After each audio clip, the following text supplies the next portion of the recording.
जय श्री राम। जय माँ लक्ष्मी। राम दरबार स्थित सभी देवताओं की जय हो। भगवान विष्णु की जय हो। शिव शंकर भगवान की जय हो। उमापति महादेव की जय हो। ब्रह्मदेव भगवान की जय हो। दीपावली की हार्दिक शुभकामनाएं। दीपावली की कथा आज हम करते हैं। माँ लक्ष्मी का ध्यान करते हुए जो भी व्रत करे वो इस कथा को बड़ी श्रद्धा के साथ सुने।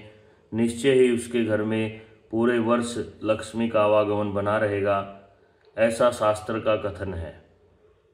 महालक्ष्मी च विद्महे विष्णुपत्ने च धीमहि तन्नो लक्ष्मी प्रचोदयात्। एक समय मुनियों ने सनत कुमार जी से पूछा, हे महात्मन, अब आप हमें लक्ष्मी पूजन का कारण बताइए तथा साथ में अन्य देवताओं के पूजे जाने का भी कारण बताइए। मुनियों की यह बात सुनकर सनत कुमार बोले, हे मुनियों, आप लोगों ने जो प्रश्न किया है उसे ध्यान पूर्वक सुनो। यही प्रश्न धर्मराज युधिष्ठिर ने भगवान श्री कृष्ण से पूछा था। तब भगवान ने कहा था, हे धर्मराज सुनो, दैत्यराज बलि के राज्य में सारी प्रजा सुखी थी, किसी को कोई कष्ट नहीं था, सब लोग नियम अनुसार रहते थे, यज्ञ कर्म आदि करते थे। राजा बलि ने 100 अश्वमेघ यज्ञ करने की प्रतिज्ञा की। उसने 99 अश्वमेघ यज्ञ कर लिए। जब 100वां यज्ञ करने की तैयारी की तो इंद्र बड़ा भयभीत हुआ। उसने सोचना शुरू कर दिया कि 100वां यज्ञ पूर्ण होते ही मेरा सिंहासन छिन जाएगा। अतः भय से कांपता हुआ ब्रह्मा रुद्र देवताओं के साथ भगवान विष्णु के पास पहुंचा। सब देवता, अनेक पुरुष और भक्त अनेक मंत्रों से भगवान की स्तुति करने लगे और भगवान विष्णु इंद्र आदि देवताओं से प्रसन्न होकर के बोले, हे देवताओं, आप लोग इतने दुखी क्यों हो? तब देवराज इंद्र ने बलि के यज्ञ का सारा हाल सुनाया। यह सुन भगवान बोले, हे इंद्र, तुम सब देवता अपने अपने घर जाओ, मैं तुम्हारे भय को खत्म कर दूंगा।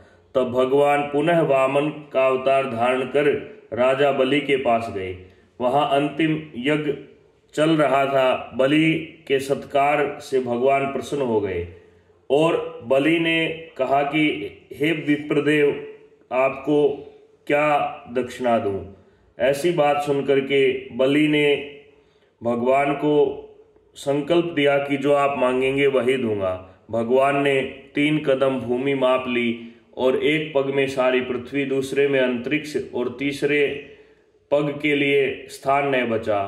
तो बलि ने कहा कि आप मेरे सर के ऊपर रखिए। भगवान ने बलि से वर मांगने को कहा, क्योंकि तीसरा जब कदम उन्होंने अपना सर आगे कर दिया कि आप मेरे सर पर रखिए, तो भगवान प्रसन्न हो गए और उन्होंने कहा कि हे राजा बलि, हम आपकी प्रतिज्ञा, आपकी सेवा से प्रसन्न है, बताइए क्या मांगते हैं। तब बलि ने कहा, हे भगवान, कार्तिक कृष्णवदी की त्रयोदशी, चतुर्दशी और अमावस्या के दिन पृथ्वी पर मेरा राज्य रहे। संपूर्ण प्रजा खूब धूप दीप दान आदि कर लक्ष्मी का आह्वान पूजन करे और लक्ष्मी जी उनके घर पर सदैव विराजमान रहें। इस प्रकार भगवान ने सब देवताओं को भय से मुक्त कर अभयदान दिया। भगवान बोले, हे राजन, मैं तुमको एक और कथा सुनाता हूँ, ध्यान पूर्वक सुनो। मणिपुर नाम के एक नगर में एक राजा राज्य करता था। उसकी स्त्री बहुत ही सुंदर, सुशील, सर्वगुण संपन्न पतिव्रता थी। एक दिन अपनी प्यारी सखियों के साथ महल की छत पर बैठी हुई हास्य विलास कर रही थी। उसने मणि माणिक्य आदि से जड़ा हुआ 9 लखा हार उतार कर पास में मुंडेर पर रख दिया। शीघ्र ही एक चील उस हार को अपनी चोंच में दबाकर उड़ गई।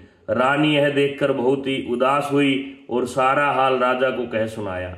राजा चील पर बड़ा कुपित हुआ, पर करता क्या? रानी को समझाते हुए बोला, हे प्रिय, तुम्हारा हार जहां भी है चील डालेगी वहीं से मंगवा दूंगा, चिंता न करो। यह कहकर राजा सभा में गया और मुनादी करवा दी कि तुम लोग मेरे राज्य में जाओ। रानी का 9 लखा हार जो लाकर देगा उसे मुंह मांगा इनाम मिलेगा। यह सुन एक बुढ़िया राजा के पास पहुंची, जिसके पास वह हार था। राजा बड़ा प्रसन्न हुआ, इनाम मांगने को कहा। बुढ़िया ने कहा, राजन, आज से 8वें रोज दीपावली है, महालक्ष्मी का पूजन है, अतः राज्य में कोई भी व्यक्ति दीपावली न मनाए, सिर्फ मैं ही दीपावली मनाऊं और लक्ष्मी का पूजन करूं, इसलिए तेल बत्ती दीपक सब सामग्री मेरे यहाँ भिजवा दें।